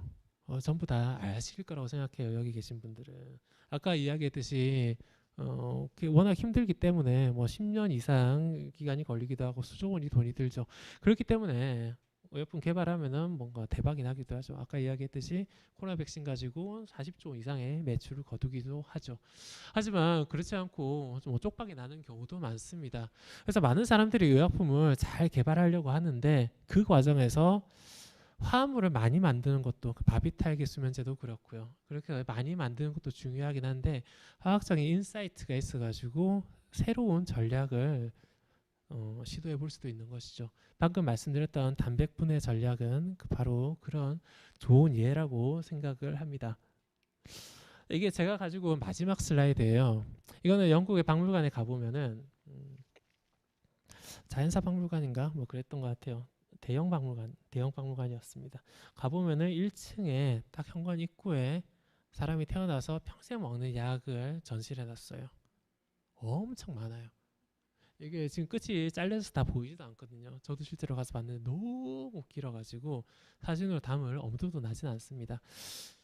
한 과학 저술가가 그런 이야기를 하더라고요. 미국인이 평균적으로 평생 먹는 약이 한 5만 가지 정도 된다라고 하는데 우리나라는 더 많았으면 많았지 적진 않을 거예요. 우리나라는 일단 병원의 접근성도 뛰어나고 보험도 잘 되고 저도 이제 졸업생들 만나서 이야기를 해보면은 교수님 그 나이 연세 드신 분 같은 경우 처방전 약이 너무 많아가지고 뭐 처방전이 2장 되는 경우도 있어요라고 이야기를 하더라고요. 너무 많아가지고 보통 젊은 사람들 약 쓰면 한 2개 내지 3개잖아요. 근데 어제 면담했던 학생도 15개짜리 처방전이 60개가 그러니까 60일짜리가 60일치가 15개 약물이 쫙 들어가 있더라고요. 그거 보면서 야 심지어 ATC도 없는 약국이었어요. 정말 그 한탄이 딱 눈에 보이더라고요. 그래서 행간의 의미를 읽을 수 있었는데요. 약을 정말 많이 복용한단 말이에요. 근데 이 약이 그 위험한 것도 위험한 거고요. 일단 약은 독이다라는 말이 이제 너무나 식상한 표현이 됐어요. 저는 책을 쓰면서 항상 약은 독이다라는 말을 좀 쓰려고 하는데 이제 그 자체로 쓰지는 않고요. 약은 독이다보다는 약 사용을 불편해야 한다라는 그런 문구를 쓰거든요. 첫 번째 책에도 그랬고 이번 책에도 그 유사한 표현이 나옵니다. 그래서 그 불편함을 이제 우리가 다 감당을 해야 되는 거죠. 그 인해서 제가 대학교 4학년 때 그 의약분업이 시행이 됐었거든요. 시행이 되고서 그때 다음 해에 제가 대학원을 갔을 때 다른 전공의 동문의 형, 사촌 형들 만나가지고 승만아니 약 때문에 나왔으니까 잘 알겠네. 의약분업 왜 했냐? 라고 물어보는 거예요. 불편해 죽겠다 라고 하는 거예요. 그래서 제가 그때는 정말 한마디 말도 못하고 그러게요 라고 넘겼단 말이에요. 그게 너무 한이 되는 거예요. 시간이 지나고 나서 보니까.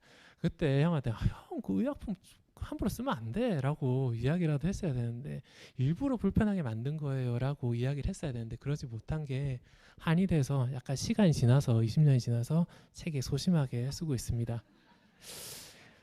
근데 아마 그 형은 아예 모를 거예요. 제가 그런 의미로 썼는지. 근데 그거 못지않게 의약품은 위험하고 불편해야 된다. 뭐 그거 못지않게 어떻게 쓰느냐에 따라서 용법이 완전히 달라져요. 지금 제가 한 계열의 수면제를 이야기를 했습니다만 그게 수면제로도 개발됐지만 자살하는 용도로 쓰였고 정맥 마취제로도 쓰였고 수술하는 용도로 쓰였죠. 그 다음에 진실의 약으로 쓰이기도 했고 그 다음에 새로운 신약 개발하는 과정에서 전혀 다른 패러다임을 제공하고도 있습니다. 그게 우리가 많은 것들을 알아오면서 그리고 많은 지식들이 쌓여져 있었기 때문에 가능한 일이죠. 의약품이 위험하기도 하고 하지만 무궁무진한 가능성을 가지고 있다는 것을 염두에 두었으면 하는 생각입니다. 네, 긴 시간 강연 들어주셔서 고맙고요. 제 오늘 발표는 여기서 마치도록 하겠습니다. 감사합니다.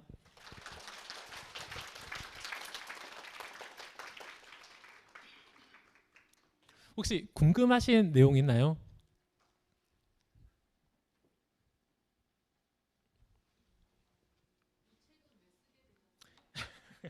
이 책을 왜 쓰게 됐냐고요? 뭐 숭고한 의미도 뭐 여러 가지 제가 포장할 수 있겠습니다만은 첫 번째 이건 제 두 번째 책이잖아요. 혼자 조각가들은 그렇고요. 첫 번째 책이 전쟁과 약이라고 하는 책인데 의약품이 어떤 계기로 개발됐을까 중에서도 좀 자극적인 전쟁을 모아가지고 책을 냈는데 그 책 서론에 보면 그런 이야기가 나와요. 제가 방금 이야기를 했던 사람은 20만 년간 진화해 왔는데 우리가 가지고 있는 기술은 200년밖에 채 되지 않는다. 그런데 그 와중에서 우리는 많은 의약품을 쓰고 있다. 이 약들은 어떻게 나온 것일까를 이야기를 하면서 전쟁 이야기를 쭉 풀어나갔거든요. 근데 그 책을 제가 4군데 출판사에 원고를 보냈어요. 원고를 보냈는데 그 4명의 에디터 분이 전부 다 원고는 뭐 그러려니 하는데 그 단락 그 책에 딱 시작하는 첫 장에 있는 첫 문단이거든요. 그 단락을 재밌어하는 거예요. 재밌어 하면서 어떻게 개발됐는지 전쟁 말고 실제 개발되는 과정을 조금 풀어달라고 이야기를 하더라고요. 그래가지고 이제 시간을 좀 내가지고 그쪽으로 좀 작성을 했습니다. 작성을 했는데 우리 그런 거 있잖아요. 그 사람 만났을 때 뭐 신기한 내용 있으면 좀 알려주세요라고 했는데 막상 알려주면 시큰둥하는 경우 많잖아요. 예, 약간 좀 그런 걸 느꼈어요. 근데 다행히도 저희 출판사 해나무에서 또 굉장히 좋게 평가를 해주셔가지고요. 그런 쪽의 내용이 이제 출간이 될 수 있었습니다. 네. 다른 분 질문? 네. 네, 말씀하세요. 네. AI는 저도 주변에 연구소장님들 만나서 여쭤보면은 실제로 연구소장님 잘 안 쓰려고 하는데 경영진 쪽에서 좀 쓰려고 하는 경우들이 있어요. 그리고 AI 관련한 회사들도 꽤 있어요. AI를 개발해 이용 접목을 해가지고 워낙 빠르잖아요. 그 발전 속도가. 그래가지고 어떤 구조의 의약품을 만들어야 될지 AI가 답을 제시하는 거예요. 마치 우리가 챗GPT한테 어떤 거 만들어야 돼라고 하면 챗GPT는 말로밖에 못 하잖아요. 근데 구조식을 이용을 해가지고 제시하는 그런 프로그램도 나와 있고, 그런 프로그램을 쓰는 회사에서는 실제 그게 구현이 돼야 돼요. 누군가가 현장에서 만들어야 되잖아요. 그래가지고 그거를 만들려고 이야기를 하고 그중에 꽂힌 그런 아이디어가 괜찮다라고 생각하는 또 CEO들이 있으면은 실제 그쪽으로 좀 드라이브를 걸기도 합니다. 근데 막상 만드는 걸 보면은 그래서 그 연구소장님들 얘기 들어보면은 아직까지는 그렇게 효과를 장담 못 하겠다라는 거예요. 자기들이 만들려고 해가지고 특히 뭐 대표가 CEO가 만들려고 해가지고 만들었는데 막상 만들어 보면은 뭐 자기가 제시한 전통적인 방식으로 구조를 만든 게 훨씬 더 효과적인 경우도 많고요. 그다음 그렇게 이제 AI가 제시한 구조가 특허를 회피하지 못하는 경우도 많아요. 기존에 있던 자료들을 참고를 하다 보니까 거기서 크게 못 벗어나는 거예요. 특허는 굉장히 심각한 문제거든요. 특허 지적재산권을 확보를 해야 되는데 그런 경우에서 약간 좀 어려움이 있고요. 그 다음에 의약품 생산 경로를 좀 제시하는 경우도 있어요. 최종 목적지 구조를 제시하는 경우들도 있지만 기존의 합성법을 막 찾아가지고 이렇게 하면 된다. 마치 내비게이션처럼 제시하는 경우들도 있고요. 그런 경우 꽤 도움이 되고 있어요. 그러니까 그런 거예요. 합성 경로, 합성 전략을 딱 짜가지고 한 5단계 정도의 전략을 딱 짜가지고 앞에 딱 놓고서 자 이게 사람이 짠 걸까요? 아니면 컴퓨터가 짠 걸까요? 라고 물어보면은 대답을 못 한다는 거예요. 전문가들도. 그 정도로 꽤 많이 발전이 됐습니다. 그런 것도 도움이 되죠. 그거 말고 이제 질병을 치료하기 위해서 어떤 단백질을 저해해야 될 것인가, 그 굉장히 어려운 주제예요. 우리가 지난 뭐 유전자 휴먼 게놈 프로젝트 같은 경우도 완성된 지 거의 20년이 됐잖아요. 그 유전자에 대해서 다 안다고 생각하지만 막상 단백질에 대해서는 또 잘 몰라요. 유전자는 조절하기도 쉽지가 않고요. 단백질에 대해서 잘 알 것 같지만 사람들은 연구하던 단백질만 연구를 해요. 한 15% 전체 단백질 풀 중에서 나머지 85%는 모르는 거예요. 그런 것들에 대해서 AI가 어느 정도 도움을 줄 수 있다는 거예요. 작은 논문들, 사람들이 주목하지 않은 논문들에서도 주목을 하면서 마치 바둑으로 치면은 우리가 맨날 두던 수들만 두던 사람들 입장에서는 AI가 두는 전혀 신묘한 수, 생각지도 못한 수들이 나온다는 거죠. 그런 것들은 물론 발전에 도움이 되죠. AI는 앞으로도 더 기대를 하고 있습니다. 아까 질문.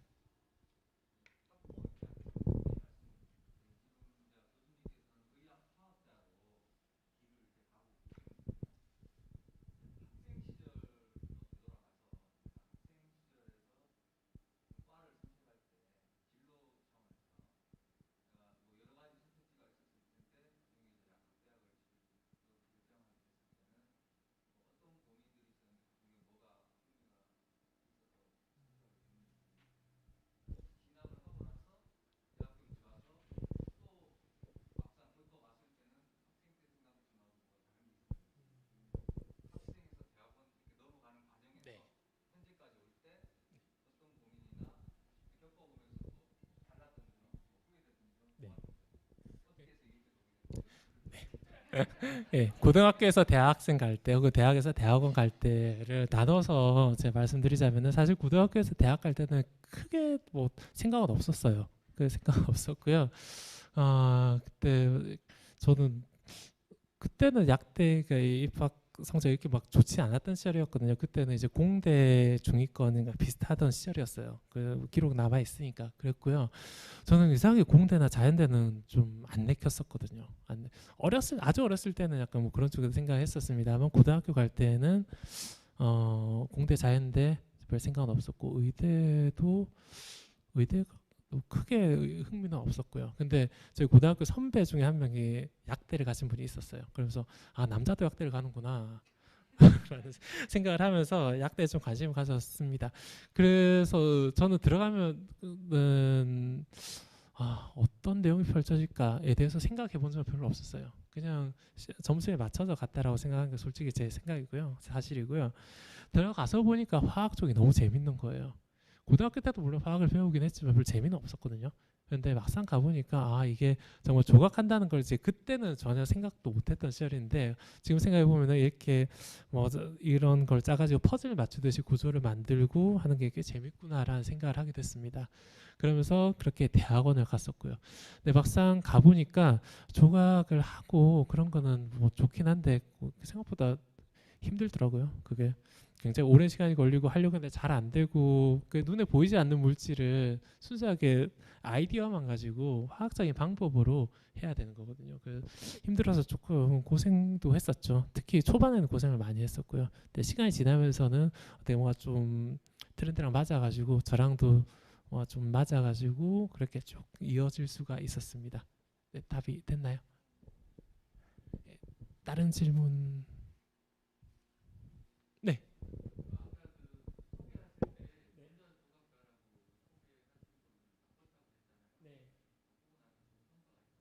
아니요. 소개팅 할 때는 별 성과가 없었습니다. 그들은 뭐 물어보지 않는 사람들도 많고요. 뭐 그랬습니다. 네, 그렇습니다. 예리한 질문을 하시네요. 네, 그 소개 문구가 핵심이 아니었던 것 같아요. 다른 질문하실 분 있나요? 네. 다음에는요. 다음에는 지금 스테로이드 관련해서 지금 책을 한번 써볼까 생각을 하고 있고요. 스테로이드와 범죄를 좀 엮어가지고 그래서 제가 주제 하나를 쓰는 것도 좋지만 이거 문자 조각가들은 하나가 맞거든요. 근데 두 개를 크로스오버로 하는 걸 꽤 좋아하는 편이거든요. 전쟁과 약 하듯이. 스테로이드는 이제 범죄와도 많이 관련이 돼 있죠. 스테로이드로 도핑이라든지 화학적 거세라든지 피임도 예전에는 범죄였거든요. 뭐 그랬던 시절도 있고요. 개발되는 과정에서 사기도 많았고 뭐 그런 쪽으로도 한번 엮어볼까 생각을 하고 있고요. 그다음에 또 하나는 마약 쪽도 한번은 정리를 해야겠다는 생각을 하고 있어요. 사실 저는 오늘 수면제 쪽 이야기를 많이 했지만 사람들 마약에 대해서 정말 많이 물어보시고 마약 쪽 강연할 일이 훨씬 더 많거든요. 그래서 그런 쪽으로도 한번 정리를 하는 게 강연은 뭐 나름 또 의미가 있지만 또 책으로 남기는 것도 의미가 있으니까 지금 그 두 가지 방향에서 생각을 하고 있습니다. 네, 꼭 사보시기 바랍니다. 사전 질문 혹시 더 질문 있으신가요? 네. 의학과학자로서의 개인적인 목표는 아마 모든 의학과학자들의 목표는 비슷할 거예요. 약을 만드는 거예요. 그래서 저도 예전에 사전 질문지에도 비슷한 내용이 나왔는데 직접 개발에 관한 신약이 있느냐라는 사전 질문이 있었는데 개발이라기보다는 이제 생산 과정을 좀 개선하는 데는 좀 기여를 했었거든요. 파킨슨병 치료제, 헌팅턴병 치료제인데요. 정반대죠. 헌팅턴병 치료제를 2008년에 이제 미국에서 승인이 됐는데 제대로 된 합성법이 그렇게 많지는 않았어요. 그래가지고 특히나 불순물이 섞여 있는 합성법이었거든요. 그거를 개선을 하려고 많이 연구를 했었고 실제 당시로서는 최초로 제가 개발했었죠. 저희가 대학원생으로서 그다음 교수님과 함께 개발했었고 실험실 구성원들과 함께 했는데 논문을 투고는 했는데 투고해서 심사하는 과정에 보니까 다른 데서 첫 번째 합성이 나온 거예요. 첫 번째를 놓치고 두 번째가 되니까 아무래도 가치가 좀 떨어졌었죠. 그래서 굉장히 좀 의기소침했던 기억이 있습니다. 이게 아무래도 의학과학자도 기본적으로 과학자잖아요. 과학자로서 항상 느끼는 보람이 뭐냐면 자기가 좋은 연구를 해가지고 논문을 내고서 그것이 심사위원들의 통과를 받아가지고 게재가 되면 정말 기쁘거든요. 그 쾌감이라고 해야 되겠죠. 그 쾌감은 정말 잊을 수가 없어요. 저도 너무 쓸 때마다 항상 느끼고 지금은 좀 예전보다 덜해지긴 했지만 항상 느끼는 건데 그 쾌감 덕분에 박사를 마칠 수 있었고 그다음에 계속 연구진에 남을 수 있었거든요. 근데 그게 약간 좀 의기소침했던 그런 순간이기도 하죠. 네. 또 네. 네.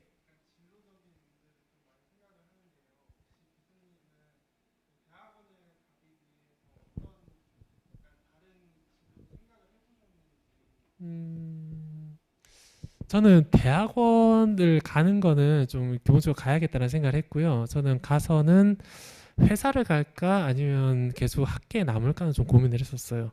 처음에 실험하고 논문 내고 하는 거 좋긴 한데 박사 학위까지 받고 나서는 회사에 가서 실질적인 약을 만들어야겠다라는 생각도 좀 들었고요. 학교는 약을 만드는 방법을 가르치기는 하는데 연구를 하긴 하거든요. 하지만 실제로 약을 만드는 곳은 아니에요. 학교에서 굳이 교수가 약을 만들려고 하면은 뭐 벤처를 창업을 해서 그쪽에서 하는 게 맞지 학교는 조금은 결이 다르거든요. 그래서 실질적인 연구를 하려면은 투자도 받고 사람도 고용하고 좀 그러려면은 정말 회사를 가거나 아니면 내가 회사를 차리거나 그런 생각을 해야 되죠. 그런 생각을 해야 되는데 고민했었는데 학교가 저는 조금 더 맞았어요. 왜 그러냐면은 저는 기본적으로 사람들한테 어떤 이야기하는 걸 좀 좋아하는 편이에요. 어떤 스토리를 찾아가지고 그다음 남들한테 이야기를 하고 그러면 사람들은 학생들은 별로 안 좋아하는 것 같긴 해요. 왜냐하면 시험을 치니까요. 네, 그 이야기를 듣고 시험을 치면은 굉장히 힘들죠. 근데 기본적으로 이야기하는 것 자체는 좀 좋아하는 편이라 가지고요. 어쩌면 이게 기회가 닿으면 되겠다. 그리고 지금 제가 일하고 있는 경상대는 제 또 고향이기도 하거든요. 초중고로 그쪽에서 다녔던 고향이니까 그래 고향에서 일할 수 있으면 그것도 좋겠다라는 생각이 들어서 그렇게 지금 학계의 자리에 잡았습니다. 또 궁금하신 분 있나요? 네.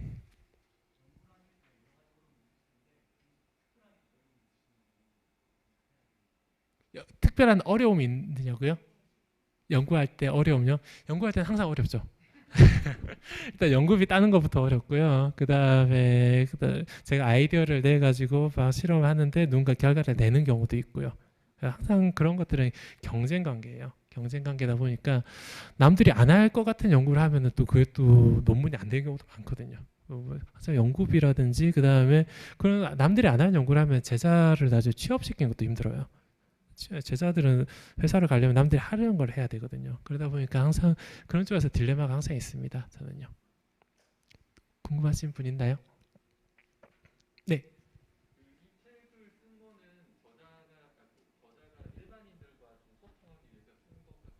네.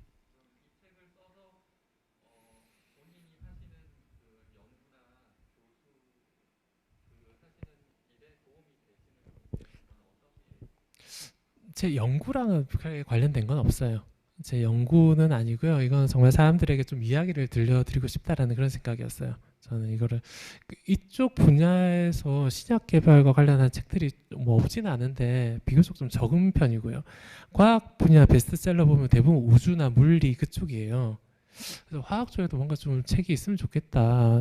그리고 뭐 책이 있긴 합니다. 있긴 한데 그 좋은 책들도 있긴 한데 그래도 나도 하나 좀 보태고 싶다라는 생각을 좀 했었거든요. 그래서 사람들에게 이야기를 하고 싶었고 그리고 이 책을 쓰면서 되게 집중했던 게 뭐냐면 어떤 이야기의 흐름이었거든요.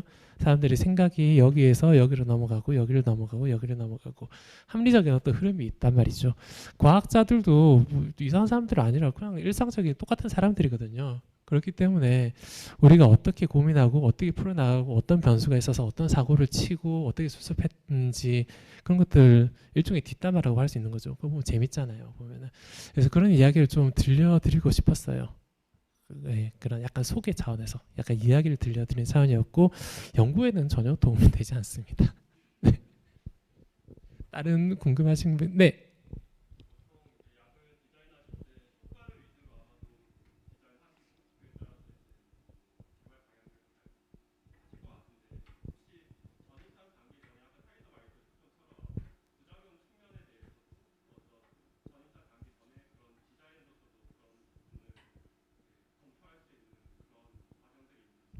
전임상 들어가야 알 수 있어요. 동물 실험 단계에서. 예, 그 전에도 알 수 있는 경우는 뭐가 있냐면은 우리가 지금 의약품 개발할 때는 딱 목표로 하는 단백질, 보통 타겟이라고 부르는데 타겟 단백질을 얼마나 잘 저해하는가를 먼저 보거든요. 그럼 그 물질이 뭔가 나오면은 다양한 단백질들과도 한번 테스트를 해봐요. 그럼 얘만 결합하고 다른 데 결합 안 해야 될 거잖아요. 근데 가끔 결합하는 경우들도 있거든요. 그러면은 이제 제외되는 경우들도 있죠. 그 다음에 결합을 얘만 한다라고 생각해가지고 뭐 동물 실험했는데 먹어서는 또 물질이 달라지거든요. 우리가 이런 물질을 먹였는데 먹다 보면은 간을 통과하면서 구조가 바뀌는 경우들도 많아요. 그러다 보면은 그 대사체라고 하는데 그 물질이 다른 단백질과 결합해서 부작용을 내는 경우도 있고, 혹은 생체 안에 들어가 보면 정말로 수많은 단백질이 있잖아요. 거기서 또 뭔가를 결합해가지고 문제를 일으키기도 하죠. 그 단계에서 부작용들을 꾸준히 체크를 합니다. 정말 한 단계가 아니라 전임상 단계뿐만 아니라 그 전부터 쭉쭉쭉쭉 나중에 사람들한테 임상 시험까지도 들어가죠. 굉장히 긴 단계를 거쳐서 본다고 보면 됩니다. 그럼에도 불구하고 문제가 나오죠, 사실. 지금 요즘에도 시도되는 약들이 꽤 있거든요. 그러니까 그런데 그 이상의 좋은 방법을 아직까지 못 찾았어요, 사람들이. 지금으로서 이게 최선이다라고 생각을 할 수 있죠. 근데 이게 최선이긴 한데 또 문제도 여전히 많습니다. 한계도 있거니와 그 과정에서 의약품 가격도 올라가거든요. 이 가격 문제를 어떻게 해결해야 될지는 아직도 답이 안 나와요, 사실은. 네, 다른 질문 있나요? 네.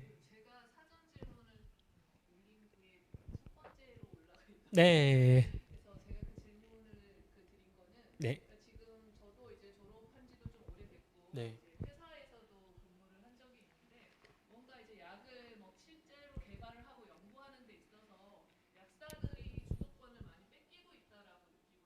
음,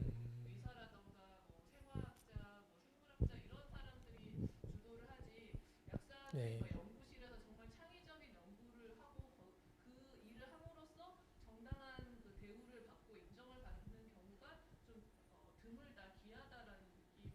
음,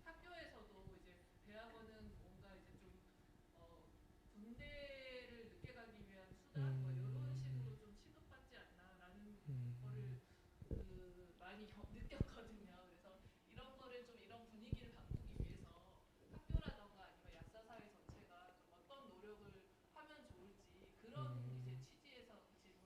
음,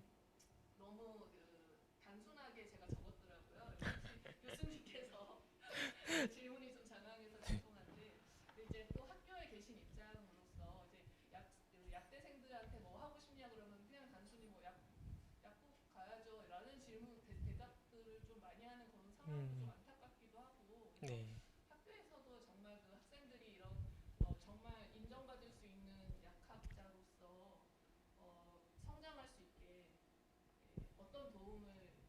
음, 사실 네.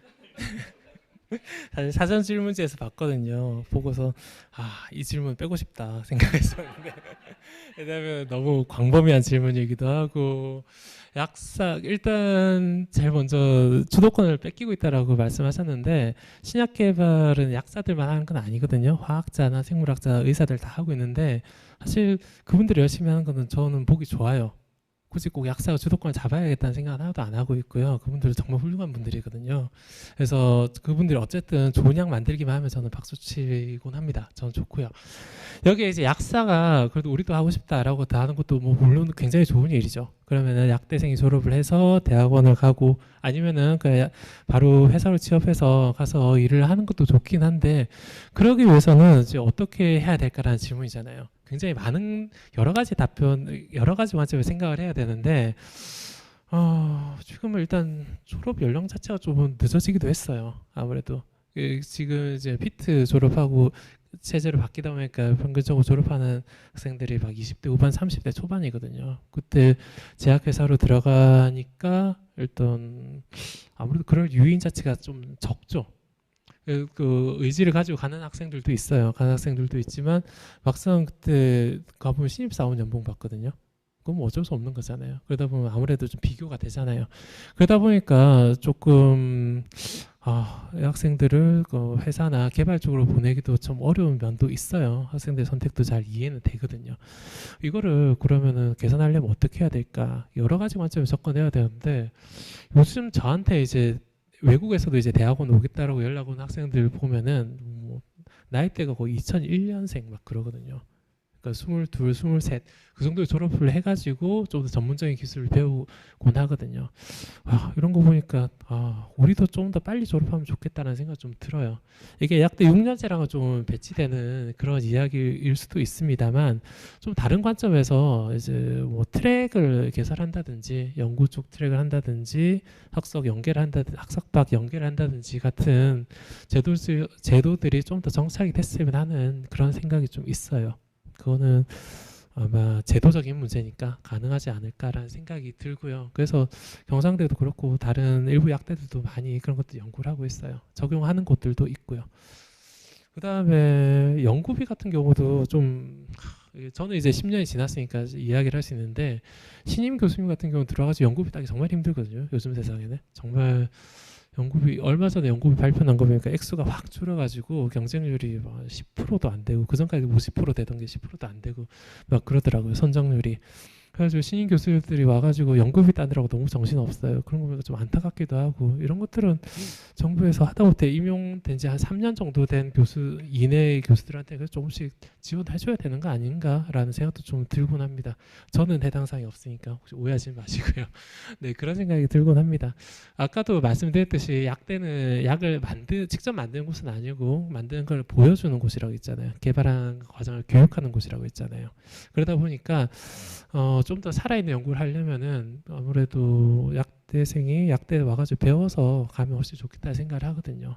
그러면서 연구비 관련 이야기도 좀 드렸습니다. 네.